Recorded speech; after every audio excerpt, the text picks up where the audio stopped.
Bienvenidos mis hermanos a Creciendo en la Palabra. Nos da mucho gusto tenerlos en esta oportunidad nuevamente aquí en su programa donde podemos aprender y compartir juntos el repaso de la lección de escuela sabática, adquiriendo habilidades, herramientas que el sábado nos ayudarán para compartir con las clases de escuela sabática.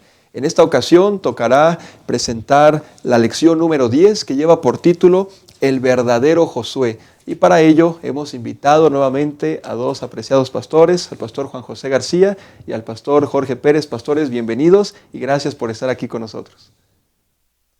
Gracias, pastor.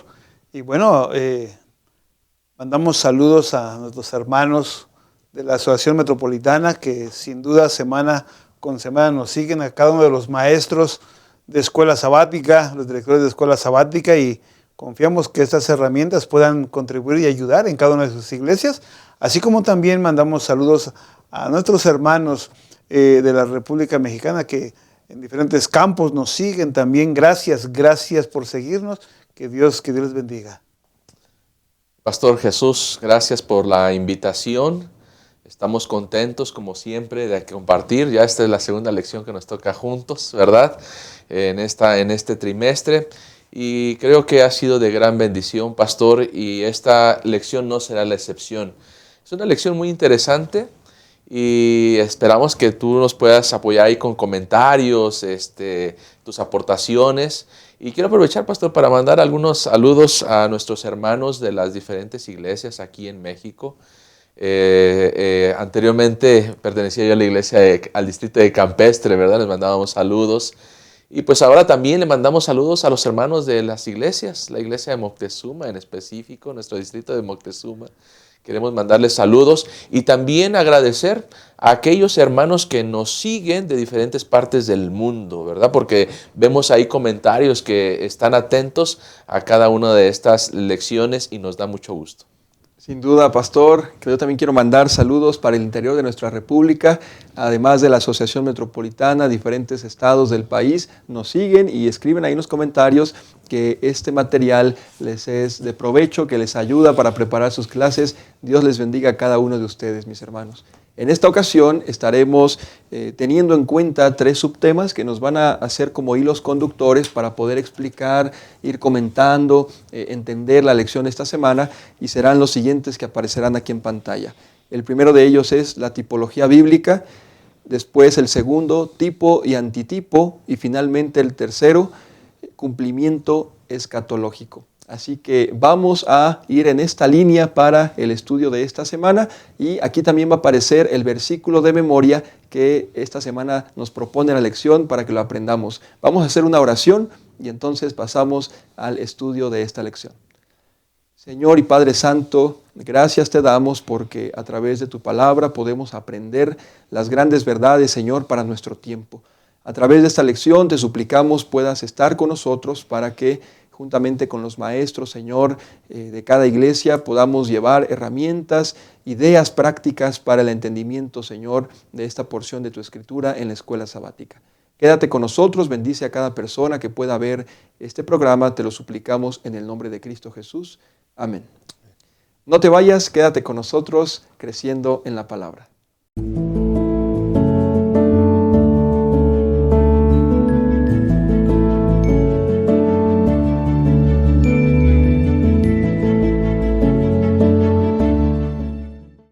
Bienvenidos nuevamente aquí a Creciendo en la Palabra, mis hermanos. Gracias por acompañarnos y no haberse ido en este pequeño corte de introducción. Vamos a entrar con la primera parte que tiene que ver con la tipología bíblica.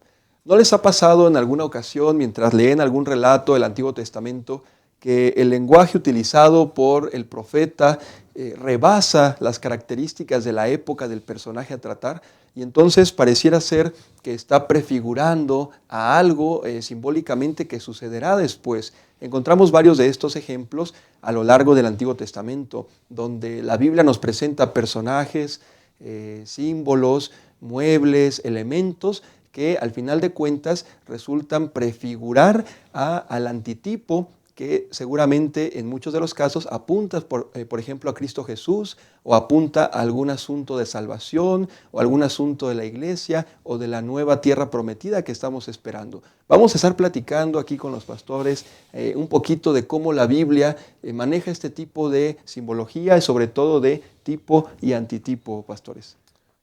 Vemos en la palabra de Dios, me llamó la atención la introducción que estabas comentando, pastor, y dije, el pastor lo va a decir. Pero mientras leemos la Biblia y logramos avanzar, digamos, en un año bíblico y terminamos la Biblia, pues vamos a dar cuenta que leemos algunos pasajes y rápidamente nosotros conectamos con un acontecimiento, ¿verdad? Que el Antiguo Testamento lo habla en el Nuevo Testamento, ¿no? Como algunas profecías respecto al nacimiento de Jesús o algunas prefiguraciones del santuario celestial que anunciaban a lo que Jesús iba a hacer por cada uno de nosotros y lo que estaría en el santuario celestial. Y eso, digamos, en la teología se le conoce como el tipo y el antitipo. Y es importante comenzar aclarando estos dos conceptos muy importantes para no entrar en confusiones. El tipo tiene que ver con aquello que me habla o apunta a algo que, digamos, es la realidad, o es la realidad, no digamos, es la realidad. Vemos, por ejemplo, en Levítico se instituyen los sacrificios, la mesa de los panes, el lugar santo, el lugar santísimo, pues anunciaba precisamente a lo que Jesús iba a hacer por nosotros, tanto como el Cordero, ¿verdad?, que iba a entregar su vida por nosotros, pero también lo que iba a hacer cuando diera su vida por nosotros.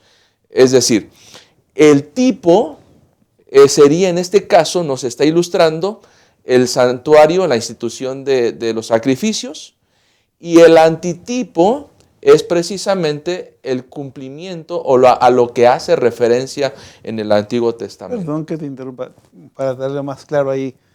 Podemos decir que el tipo es el modelo o símbolo del Antiguo Testamento.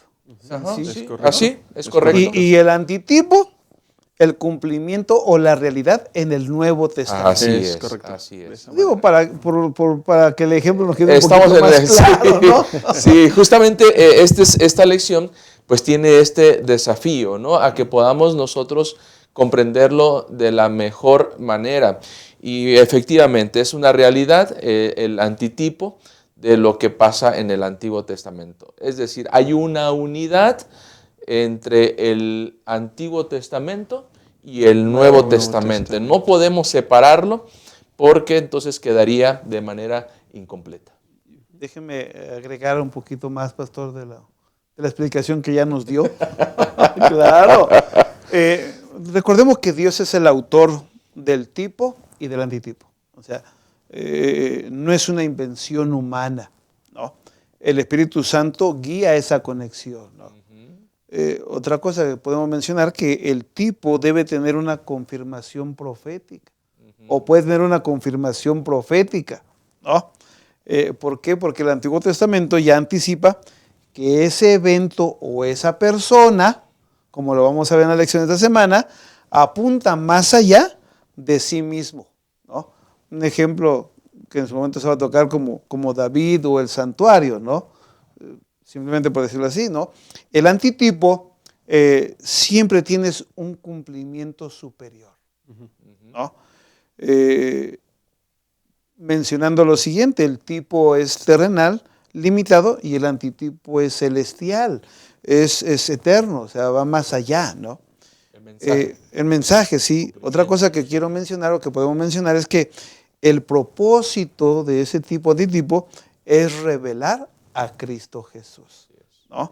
Es que nos conduce, esa tipología nos conduce a Cristo Jesús, ¿no?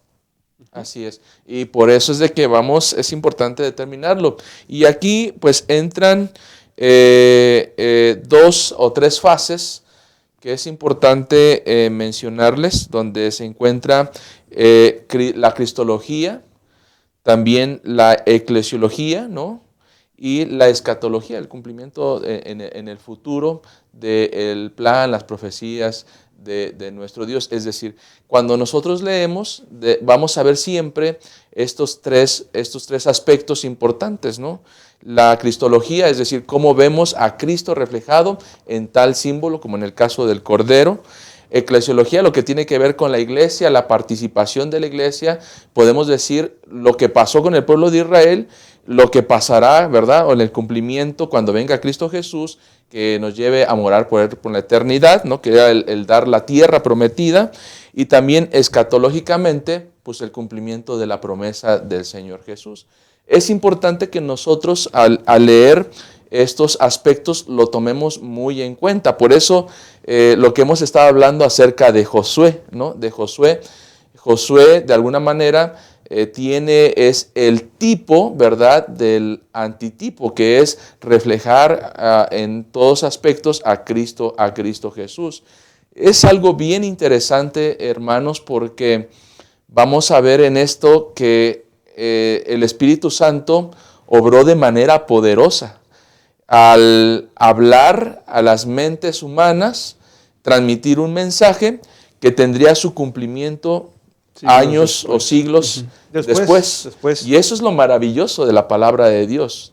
Sí, justamente, pastores, aquí hay algo importante en referencia a lo que ustedes han comentado, y eso tiene que ver con que los personajes que siguieron después de los primeros escritos de la tipología, por decirlo así, no podían asumirse a ellos mismos, decir, oh, yo quiero ser el antitipo, y entonces ellos de alguna manera tomarse ese papel, sino que el propio principio de que la Biblia se interpreta a sí misma nos va guiando en el proceso, de manera que, como ustedes lo vieron en la lección, cuando surge la idea de un tipo, la propia profecía bíblica lo confirma como que ese tipo figura a lo que va a venir como el antitipo, es decir, David tampoco decía a sí mismo, yo soy el tipo del Mesías, ¿no? Él no puede adjudicarse eso, claro, sino que a la luz de la Escritura, Jeremías, Isaías, van por esa línea, el linaje de David, hasta que finalmente, haciendo uso de los ejemplos que los pastores ya decían, Juan el Bautista dice, he aquí el Cordero de Dios, señalando siglos después, personas que nunca se conocieron, al verdadero antitipo al que se hace referencia en el Antiguo Testamento, pastor. Fíjate que pensando en lo que está mencionando, el pueblo de Dios, el pueblo de Israel, fue liberado de Egipto para servir a Dios. ¿Bien? O sea, salieron de Egipto para servir a Dios. El cristiano, o sea, nosotros, pues somos liberados del pecado. Así es. ¿No? Para vivir en obediencia a Dios. O sea, poniendo un ejemplo de lo que estamos comentando. Sí, exactamente. Y ahí ese aspecto, si lo damos cuenta, entra lo que estamos diciendo, las fases, ¿no? Lo que es la cristológico, eclesiológico y también escatológico. Y en el escatológico, ¿qué podríamos decir? Que en el tiempo del fin, Dios tendrá un pueblo fiel que refleje su carácter. Miren qué importante. Entonces, vemos el tipo, ¿verdad? En la liberación del pueblo de Israel, a través del Cordero, a través del pueblo de Israel, pintando el dintel, pero también el cumplimiento escatológico, ¿verdad? Cuando Dios cumple su promesa de introducirlos a la tierra prometida.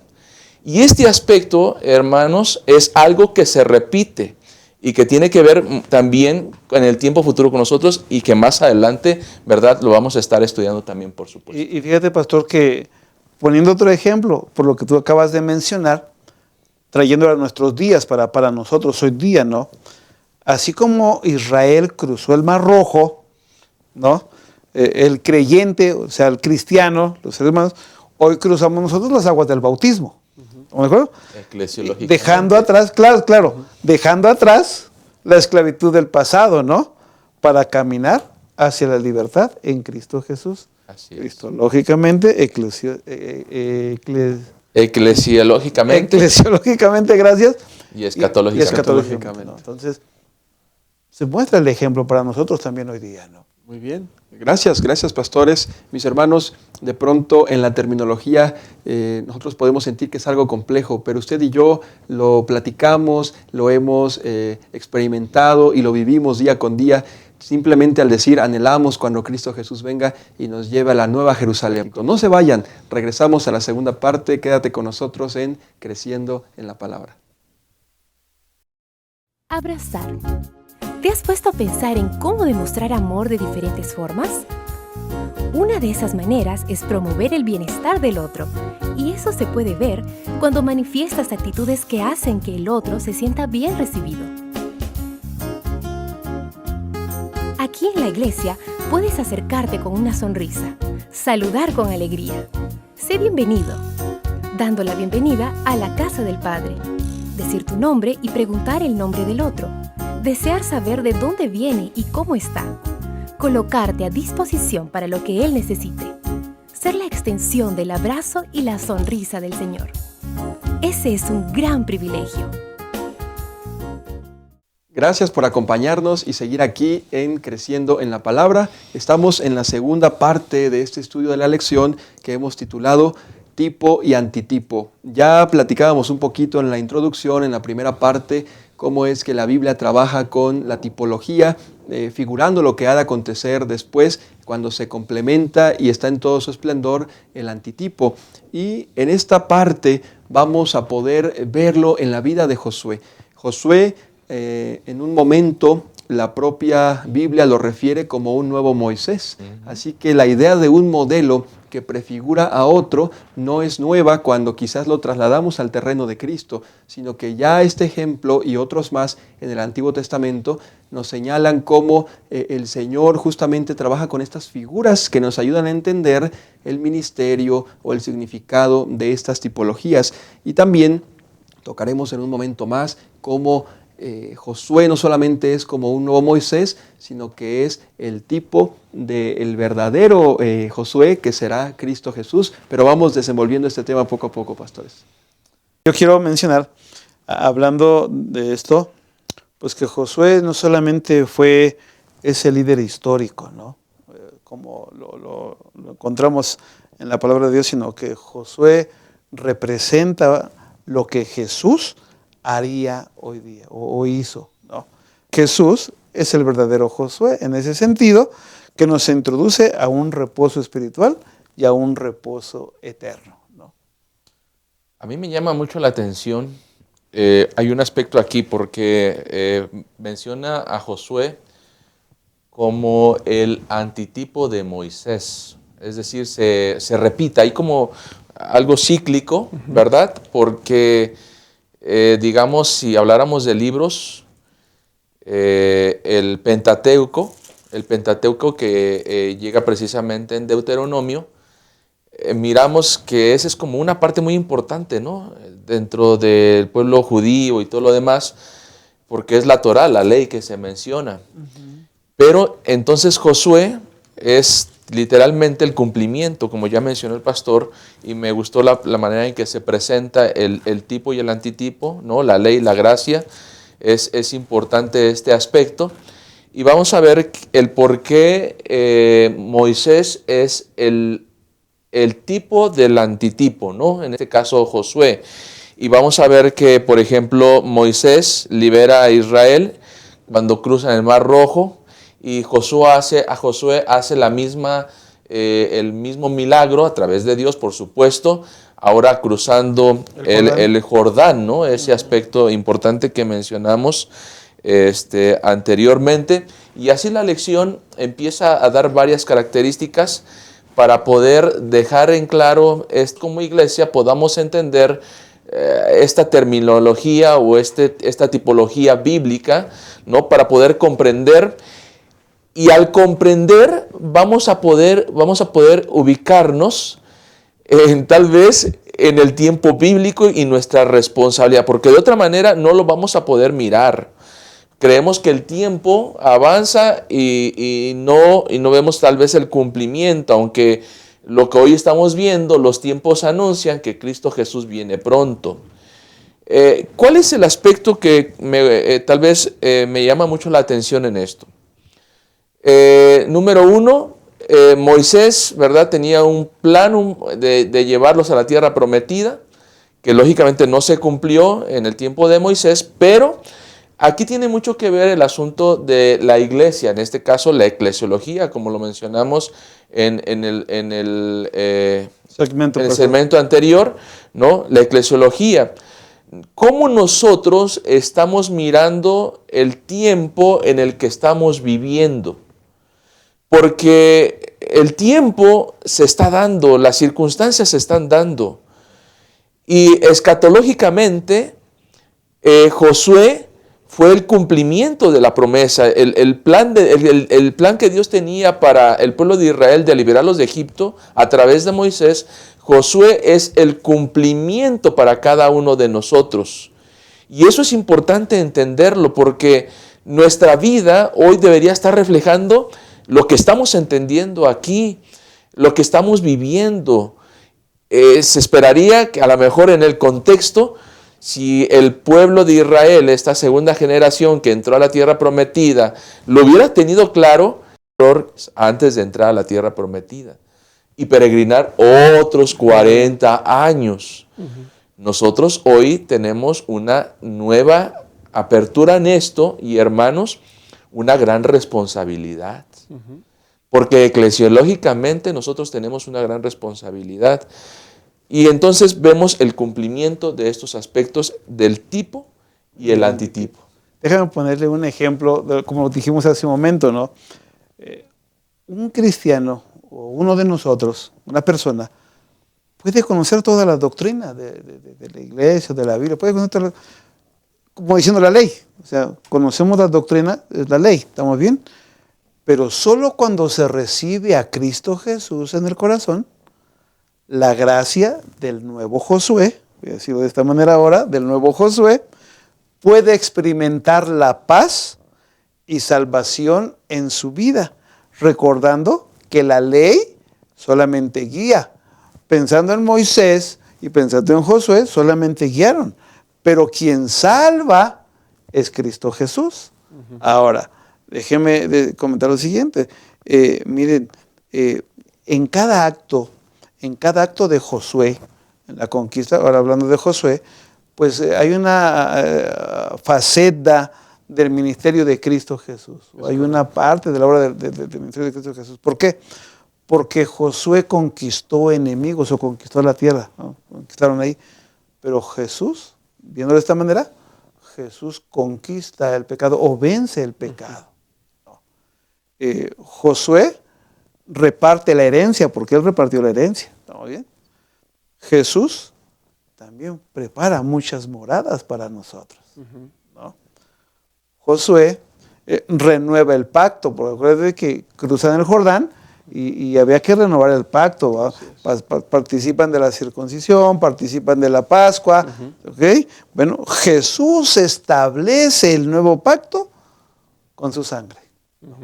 Volviendo a mencionar, bueno, ese cumplimiento del tipo y del antitipo, porque así como Josué guió a Israel a una tierra prometida y visible, donde se introdujeron las personas, Jesús hoy nos guía como pueblo a la Canaán celestial, ¿no? Porque Él no solo muestra el camino, sino que nos dice que Él es el camino. Así es. Él es el camino, ¿no? Quisiera aquí hacer un comentario, pastores, retomando ambas ideas. En el libro de Deuteronomio, aún todavía Moisés hablando, capítulo 18, versículo 15 y 18, Moisés dice esto: un profeta de en medio de los tuyos, de tus hermanos, como yo, te levantará el Señor tu Dios, a él oirás. Moisés está hablando de un profeta que vendría después de él de parte de Dios. En el versículo 18 dice: le suscitaré un profeta de entre sus hermanos como tú, y pondré mis palabras en su boca, y él les hablará todo lo que yo le mande. Es decir, Josué fue parcialmente el cumplimiento de esa profecía. Exactamente. Sí, exactamente. Y a su vez, como decía el pastor Jorge, y lo retomaba el pastor Juan José, en ese ciclo, Jesús llega a ser ese nuevo Josué que ahora cumple ya en una totalidad ese profeta que se levantaría. Y quisiera ir rápidamente en esa continuidad a Juan capítulo 4 versículo 25. Jesús está hablando con la mujer samaritana para que veamos la comprensión de esas palabras siglos después de haber sido dichas. Ya el pueblo había pasado, habían caído en cautiverio, bastantes reyes regresaron. Y ahora la samaritana le dice a Jesús, la mujer le dijo, sé que el Mesías llamado el Cristo ha de venir. Cuando Él venga, nos explicará todas las cosas. Es decir, la mujer samaritana, quizás sin saberlo, pero estaba haciendo uso de esa tipología que Moisés dijo que se cumplió parcialmente en Josué, pero que ahora en su esplendor Jesús estaba ahí para hablar palabra de Dios, para explicarles todas las cosas y de esa manera dar un cumplimiento mayor y más completo que el tipo Josué anunciaba del antitipo, el Mesías y Salvador de este mundo. Así que cuando lo vemos a esa luz ya completa, nosotros como espectadores siglos después, llegamos a una comprensión mayor y viendo cómo, aunque ella no conoció a Josué y no conoció a Moisés, verdaderamente estaba diciendo palabras que hacían válido el cumplimiento de esa profecía de siglos y siglos de historia. Si les parece bien, vamos a hacer una pausa aquí y entonces estaríamos entrando a la última parte. Por favor, no se vaya, quede con nosotros y regresamos después de esta pequeña pausa. Acompañar. No somos islas. Solos no somos suficientes. Nos necesitamos unos a otros. Quien desconoce la necesidad del prójimo o deja de atenderla, no cumple el propósito de su vida, que es servir. Dios amó tanto al mundo que dio a su Hijo. Jesús te ama y dio su vida por ti. ¿Y tú, a quién amas? ¿A quién sirves? Si amas a Dios y te amas a ti mismo, entonces servirás a tu prójimo. ¿Qué tal comenzar a servir a las visitas? Puedes realizar cosas sencillas, como acompañar a una persona. Entonces invítala a la próxima reunión. Verifica si desea estudiar la Biblia o recibir oraciones intercesoras. Pídele su teléfono y llámala durante la semana para compartir amistad. Acompaña a tu nuevo amigo hacia la puerta de la iglesia al final del culto. Y tan pronto como sea posible, invítalo para una nueva programación en tu iglesia. ¿Y por qué no un almuerzo en casa? Amar es eso, demostrar interés. Amar es un estilo de vida y esta es nuestra misión.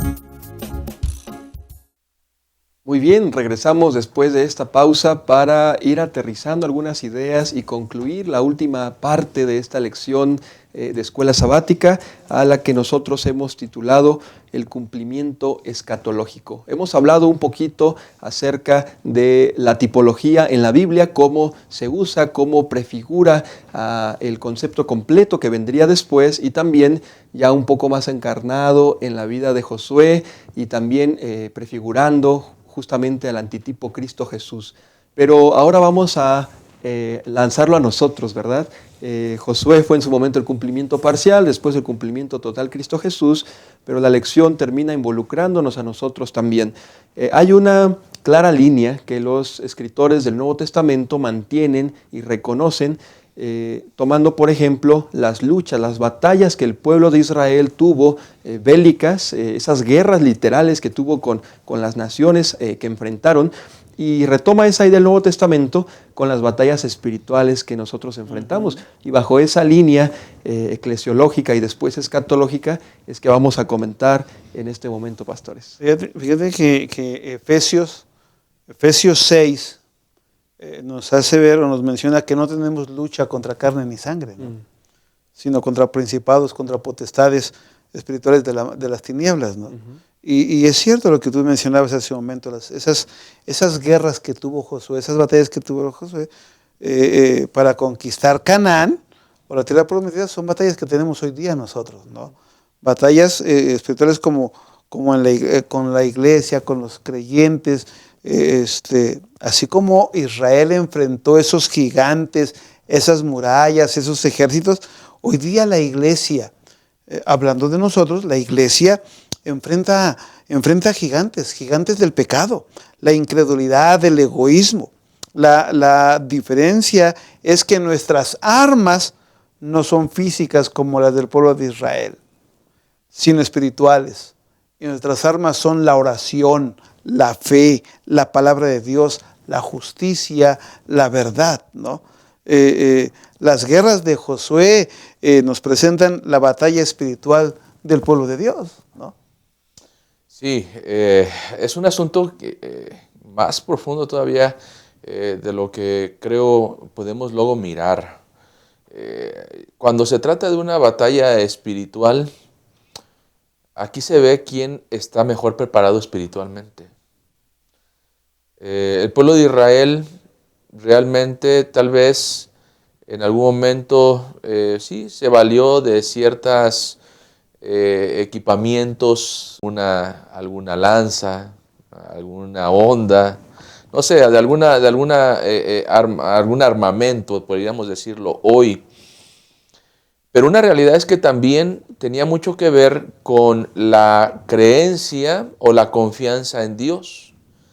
La confianza en Dios se traducía en obediencia a sus requerimientos. Vimos mucho en el Éxodo, podemos ver esa parte. Y en Deuteronomio vemos que Moisés está desesperado. Cuando leemos el libro de Deuteronomio, vemos a un Moisés desesperado para que el pueblo entienda cuál es su deber en este gran conflicto. Las batallas no la ganó el pueblo de Israel con sus propias fuerzas. La ganó en la medida en que ellos confiaban en el poder de Dios, y la confianza se transmitía en obediencia, en obediencia. Hoy nosotros, hablando antitipos, ¿verdad?, de lo que fue esa batalla, es exactamente lo mismo. El Señor nos está llamando a la obediencia, el Señor nos está llamando a poner nuestra fe, nuestra confianza en Dios. El Señor nos está llamando a tomar una decisión importante en nuestra vida hoy, que no importa lo que pase, si el mundo se está derrumbando, nuestra fe debe ser firme en el Señor. Porque en la medida que nosotros hagamos eso, ahora sí, hablando escatológicamente, el Señor nos dará a cada uno la recompensa, ¿verdad?, de lo que nosotros hayamos hecho y creído en el Señor. Así como Josué tuvo el carácter, tuvo la confianza, tuvo la fe, la fidelidad, y no solamente eso, nos dio un ejemplo, ¿verdad?, como hemos visto en algunas otras lecciones, nos dio un ejemplo de humildad. Y eso es lo que espera el Señor para nosotros en el tiempo escatológico. Eclesiológicamente tenemos una responsabilidad, pero también escatológicamente se cumplirá esa promesa cuando el Señor Jesús venga en gloria y majestad. Así claro. Y bueno, agregando a lo que usted está diciendo, pues volviendo a Josué, Josué conquistó territorios. La iglesia conquista corazones. O sea, veámoslo de esa manera, ¿no? Si Josué repartió herencia, porque él dio la herencia a los pueblos, bueno, la iglesia comparte el evangelio, ¿no? Y si si Josué fue valiente y obediente, bueno, la iglesia debiera de ser fiel y perseverante. Así es. ¿Por qué? Porque esa es la misión de la iglesia, ¿no? Esa es la misión de la iglesia, reflejar a Cristo. Hoy día es vivir en obediencia y amor, guiando a otras personas hacia su herencia espiritual, ¿no? Y esto se logra cuando tú y yo contemplamos a Cristo Jesús todos los días a través de la oración, el estudio y el servicio.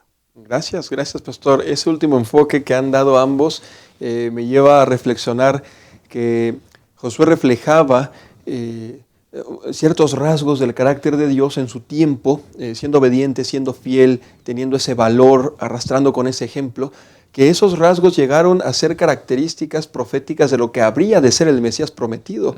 Decía el pastor Jorge, trayéndolo a nuestro contexto, a la iglesia, en nuestro tiempo que nos toca vivir, ¿qué es lo que estamos reflejando al mundo, verdad? ¿Qué cosas dejan de ser una historia de Josué, una historia del antiguo Israel y llegan a ser una realidad de nuestra vida? ¿Qué estamos dando a los demás que ellos puedan, al mirar nuestra vida como seres humanos y como iglesia, decir, oh, yo quiero ser así? ¿Qué Dios es ese? Que tú estás feliz, que eres amable, que compartes esto conmigo. Porque al mirar a Josué, él reflejaba lo que habría de ser Jesús, quizás parcialmente con esta tipología, pero ¿qué estamos reflejando nosotros con nuestros vecinos, con nuestros compañeros de trabajo? Estamos siendo quizás esos tipos de lo que Jesús se ha de manifestar cuando venga por segunda vez. Pastores, hemos llegado a la parte final y me gustaría darles la palabra para que ustedes nos puedan dejar con un último mensaje, algo que a ustedes les haya quedado y que quieran compartir con los maestros de escuela sabática. Creo que hay un aspecto de lo que nos enseña el tipo y el antitipo. Esto nos dice que hay un ciclo que se cumple en el tiempo de Dios, por supuesto, y que nosotros tenemos una gran responsabilidad en eso, hermanos. Necesitamos ubicar en dónde estamos nosotros. Creo yo que el tiempo se ha cumplido. Cristo Jesús dio su vida por cada uno de nosotros y la promesa es que Él vendrá por segunda vez. Pero aquí es, ¿qué tan listos estamos y preparados estamos para ese momento? Yo creo que eso sería algo importante a resaltar en nuestras clases de escuela sabática. La teoría es muy buena, nos ayuda a entender muchas cosas, pero Dios espera la práctica de cada uno de nosotros. Ok, Pastor Juan José. Bueno, yo quisiera decir a los hermanos ahora que recordemos que Jesús es el verdadero Josué. Estar dispuestos a seguirle porque tenemos una tierra por conquistar. Y esa tierra es espiritual. Y comienza cuando tú y yo rendimos nuestro corazón a Dios. Rinde tu corazón a Dios porque Él tiene un lugar preparado para ti en la patria celestial. Gracias, gracias pastores, hermanos, gracias también por el tiempo que ustedes dedican semana tras semana para aprovechar este espacio, tomar algunas ideas, algunos recursos e ir a compartir en el repaso de escuela sabática. Deseamos que nos sigan acompañando en la siguiente semana con la lección número 11 que será Morando en la Tierra. Y muy bien, que el Señor les bendiga a cada uno de ustedes.